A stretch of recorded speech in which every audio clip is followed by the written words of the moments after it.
한국에서 비행기로 무려 12시간. 정말 멀고 먼 나라 영국. 그런데 이곳의 어부들이 한국과 아주 특별한 인연이 있다고 합니다. 우리는 오로지 한국인들을 위해 바다에 나섭니다. 어떤 일이 있는 거죠? 바로 이것 때문입니다. 뭐죠 저게? 뭐야 저게? 골뱅이 아니에요? 오! 골뱅이에요? 골뱅이 안 먹어요 영국 사람들? 두 분 일단 골뱅이 좋아하시죠? 네. 골뱅이 없으면 못 먹지. 네. 1960년대부터 인기 안주로 입소문 나더니 80년대 통조림으로도 큰 인기를 끌며 지금도 남녀노소 세대 불문 우리의 입맛을 사로잡고 있는 골뱅이. 그런데 여러분 그거 아십니까? 전 세계에서 생산되는 골뱅이 중에 80에서 90%를 한국인들이 소비하고 있다는 사실. 와. 딴 나라는 안 먹는구나. 그런데 난리 났다, 난리 났어. 이 난리난 골뱅이의 인기 때문에 아이 골뱅이가 씨가 말라버렸네 그냥. 그래서 특명 골뱅이를 공수하라. 뜻밖의 쇼미 더 골뱅이를 열게 된 한국 골뱅이 업체들. 자, 먼저 첫 번째 후보부터 만나보실까요? 중국과 베트남의 골뱅이는요. 이제야 바다의 수온이 따뜻해서 쫀득함이 돼서 no 짬에서 나오는 맛도 없고 물콩에서 노맛 탈락. 자, 그리고 이어지는 두 번째 후보입니다. 캐나다 골뱅이는 안 된다. 요요요 식감은 비슷한데 가격이 that's no 드립니다 탈락. 자, 그리고 야심찬 마지막 후보입니다. 어차피 우승은 우리 영국 털라프. 바로 영국 골뱅이였던 겁니다. 자, 영국의 골뱅이는요 수온이 차기 때문에 맛도 한국의 골뱅이처럼 쫄깃쫄깃하고 크기도 크고 아름다워 한국인의 입맛을 사로잡은 최적템이었던 겁니다. Good? 맛있어? It's a good combination. 그래서 마침내 영국 골뱅이에게 주어지는 합격 목걸이 보잉보잉. 자, 한국에서 소비되는 약 90%의 골뱅이를 영국과 아일랜드에서 수입하게 되었고요. 영국의 어부들은 자국이 아니라 한국을 위해 골뱅이 조업에 나서고 있습니다. 야. 한국의 골뱅이 사랑 때문에 만들어진 뜻밖의 인연. 앞으로도요, 영국 분들 맛있는 골뱅이 잘 부탁드립니다. 자, 이번 특종은요, 사진 먼저 보여드리겠습니다. 뭐야? 일본어하고 우리말이 같이 있네요. 진짜 근데 밑에 올레 기념식이라고 써 있네요. 이 사진 속의 장소는요, 제주도가 아니라요, 일본 큐슈입니다. 큐슈예요. 아니, 큐슈에서 왜 올레 기념식을 해요? 뭐지? 자, 우리가 알고 있는 올레길은 유유자적, 아름다운 제주도의 자연 경관을 마음껏 감상하면서 걸을 수 있는 제주도의 트레킹 코스지 않습니까?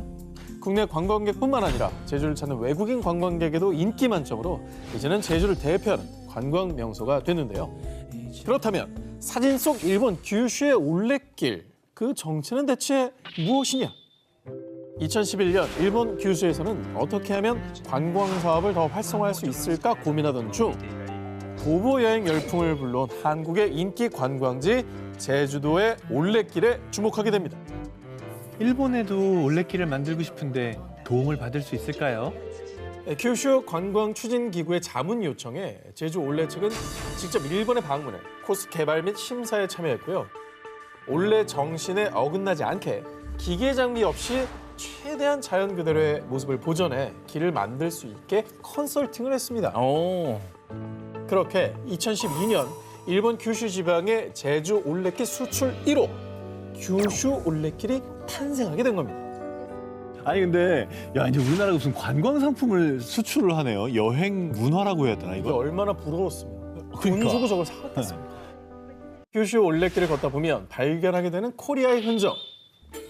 바로 조랑말 모양의 마스코트도 제주 올레와 동일하고요. 길마다 화살표로 사용하는 리본 역시 제주 올레길과 똑같은 것이라고 합니다. 자랑스럽다. 네, 규슈 올레길은 1코스 개설 이후 45만 명의 관광객이 찾으며 일본 현지에서도 큰 인기를 끌었고요. 꾸준히 코스가 추가돼 현재 총 21개의 올레길이 설치됐다고 합니다. 오 인기도 많네. 그 이후 제주 올레길은 일본 미야기 지역과 광활한 초원을 가진 몽골에까지 수출되며 전 세계 곳곳으로 뻗어가고 있는데요. 세계의 자연 곳곳에 깃든 올레길, 그곳에 가면 제주 올레 숨결을 느낄 수 있지 않을까요?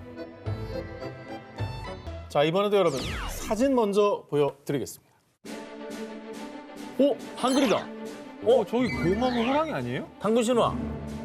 한국 러시아 수교 몇 주년 기념주화 이런 거 아니에요? 아, 그런 건가 보다. 올림픽 하면 왜 주화 그러니까. 만들듯이. 아닙니다. 이 동전은요, 우리나라에서 약 4,970km 떨어진 중앙아시아 카자흐스탄에서 발행한 기념주화입니다. 카자흐스탄에서 왜 근데 단군 할아버지의 기념주화를 만들어요? 자, 우선 카자흐스탄이란 나라에 대해서 설명드리겠습니다. 대다수의 카자흐인과 러시아인 그리고 소수 이민족으로 구성된 다민족, 다인종 국가죠. 자, 이곳에는 과거 소련 지역에 거주하는 한민족인 고려인 약 11만 명이 거주하고 있습니다. 1937년 소련에서는 극동 지역에 거주하던 약 17만 명의 고려인들을 현재 카자흐스탄 영토 등 중앙아시아로 강제 추방. 이후 한국어로 된 책 출판을 중단시키고 거주 이전 제한, 국가기관 취업도 제한하는 등 억압적인 소수민족 정책을 시행했고요. 카자흐스탄의 고려인들은 큰 시련을 겪었습니다. 이후 1991년 12월 카자흐스탄이 소련으로부터 독립을 선언. 이후 카자흐스탄에서는 자국민인 고려인들을 위해서요. 고려인의 정신적 지주는 단군이라고 생각하기 때문에 디자인에 활용했습니다. 그 전까지 이제 소련이었을 때는 소수민족 말살 정책을 했는데 저런 걸 저렇게 발행해주면은 거기에 사셨던 고려인들 입장에서는 굉장히 기분이 좋았겠어요. 이걸 리스펙트하는 거죠. 그러니까 존중받는 느낌이 들었을 것 같아요, 정말로. 자, 그런데 말입니다. 일각에서는 카자흐스탄에서 단군 동전을 발행한 또 다른 이유가 있다고 주장하는데요. 카자흐스탄에서 단군의 후예를 자청하는 이들은 고려인뿐이 아니었습니다. 진짜? Поэтому сегодня очень знаменательный день. Я очень благодарен.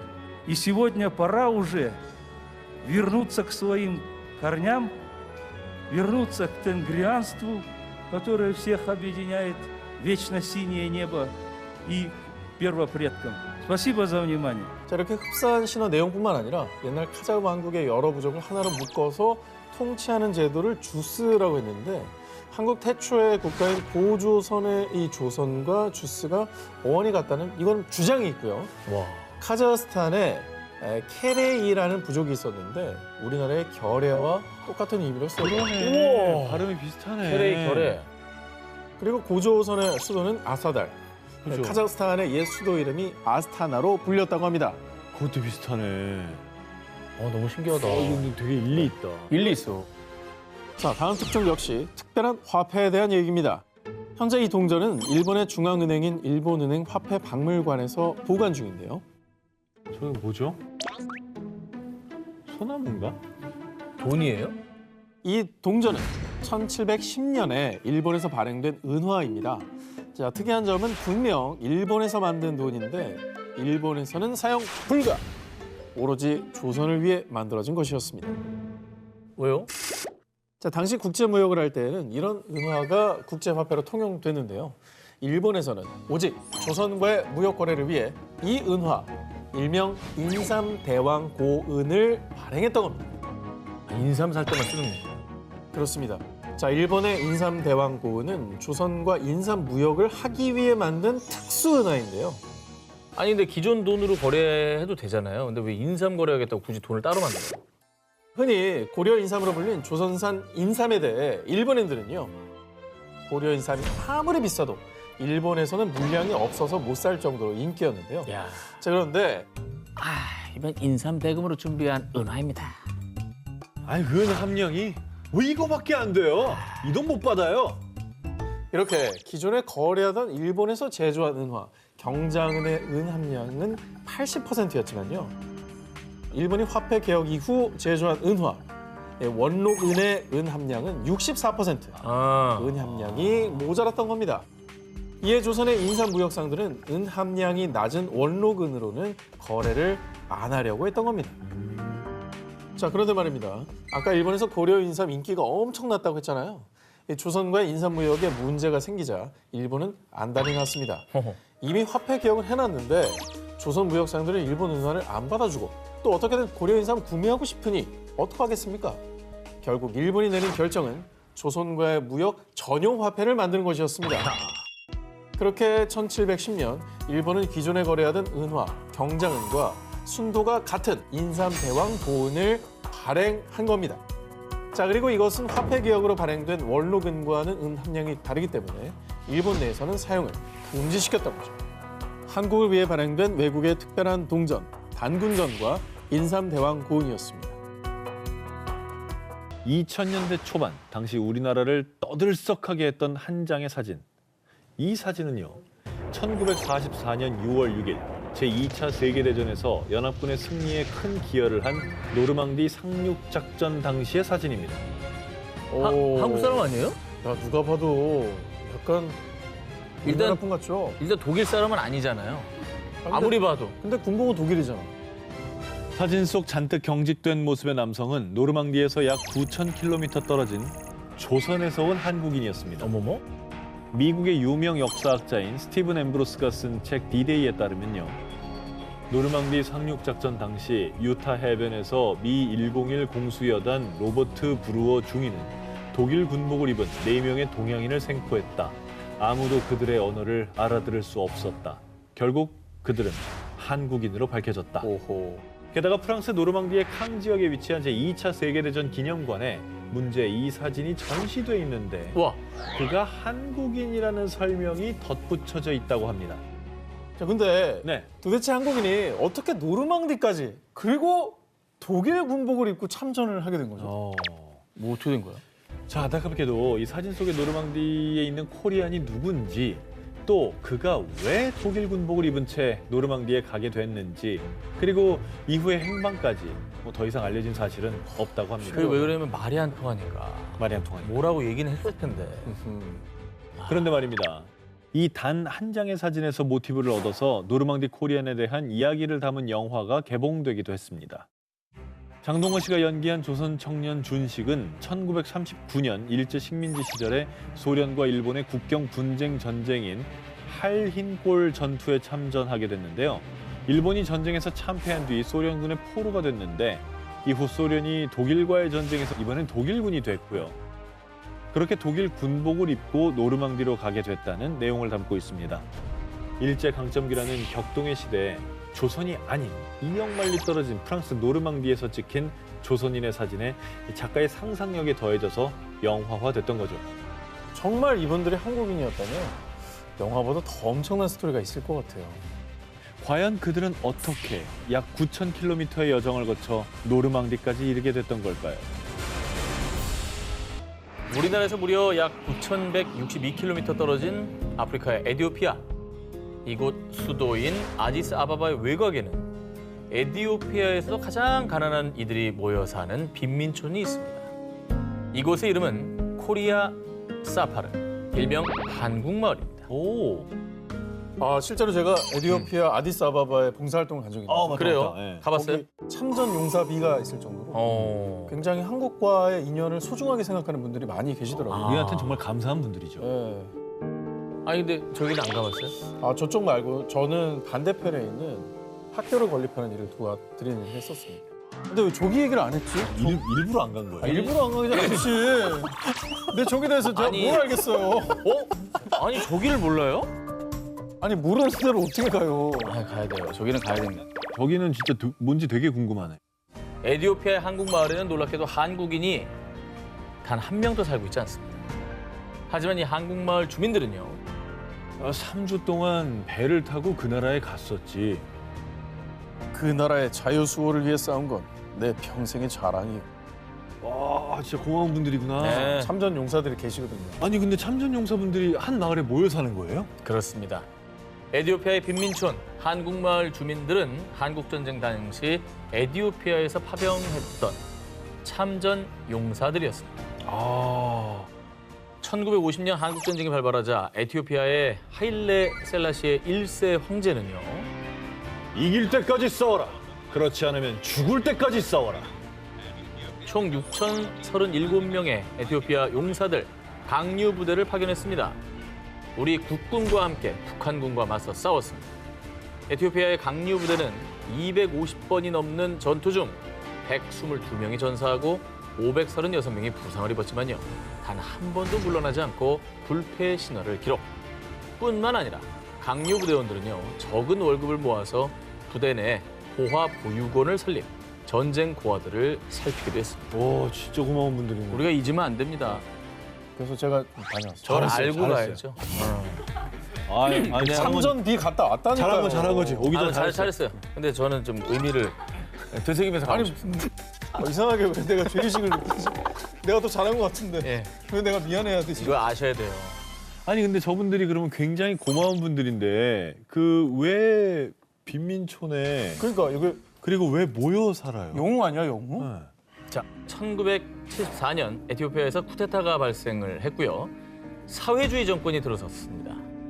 그래서 한국전쟁 참전 용사들은 공산군과 맞서 싸웠다는 이유로 숙청당했습니다. 오마이. 직장, 또 살던 곳에서 쫓겨나 한데 모여 살아야 했고요. 와, 이건 너무 마음 아픈 얘기다. 2006년엔 에티오피아의 수도에 한국전쟁 기념공원을 건립하기도 했습니다. 그리고 우리나라에도요, 강원도 춘천에 에티오피아 한국전 참전 기념관이 있습니다. 지구 반대편에서 온 참전 용사들의 숭고한 희생을 잊지 않으려는 것이죠.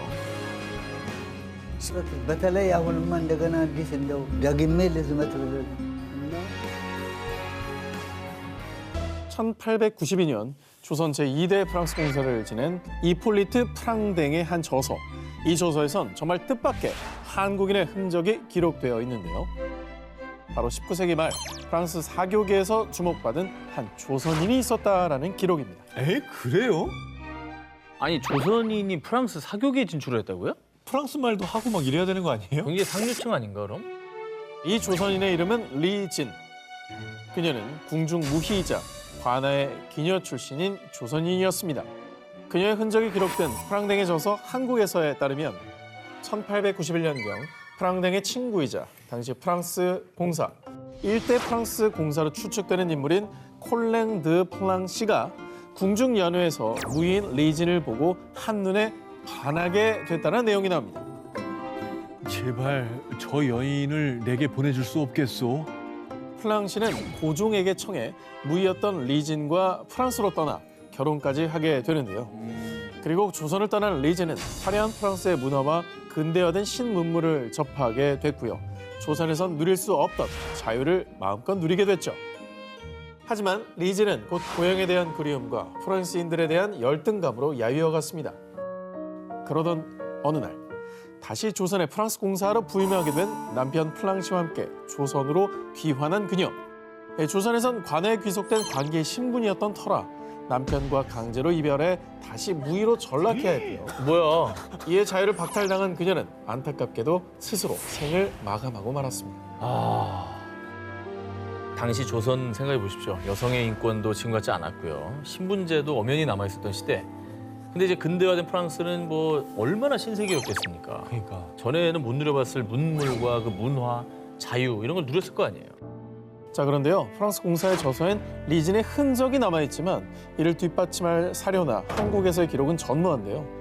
그래서 일각에선 그녀가 실존 인물이 아니라고 주장하는 한편 앞서 한 다큐팀은 그녀에 대한 기록들을 추적하며 그녀가 실존 인물이라는 입장에 힘을 싣기도 했습니다. 실제라면은 어쨌든 너무나 기구한 비운의 인생을 산 거기 때문에 안타깝다는 생각이 듭니다.